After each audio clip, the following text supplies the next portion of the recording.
তিন জিনিসের দিকে তাকালেই সওয়াব। কয় জিনিস? জোরে বলেন।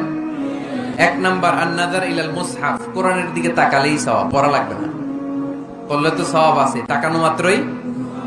দুই নাম্বার আন-নাযার ইলা ওয়াজহিল ওয়ালিদাইন, মা বাবার চেহারা, মা বাবার খেদমত করলে তো সওয়াব আছেই, টাকা দিলে তো সওয়াব আছেই, কিন্তু মা বাবার চেহারার নজরের দিকে যদি রহমতের নজরে একবার তাকান, একটা কবুল হজ করলে যেই সওয়াব, ওই সওয়াব আমল নামাই দিবে কে? তিনবার বললেন আল্লাহ রাসূল এই মায়ের কথা। কয়বার?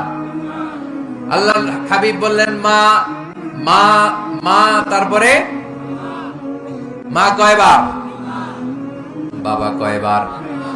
তার মানে ইসলাম মাকে দিয়েছে স্বর্ণ পদক, ইসলাম মাকে দিয়েছে রৌপ্য পদক, ইসলাম মাকে দিয়েছে ব্রোঞ্জ পদক, বাবাকে দিয়েছে সান্ত্বনা পুরস্কার।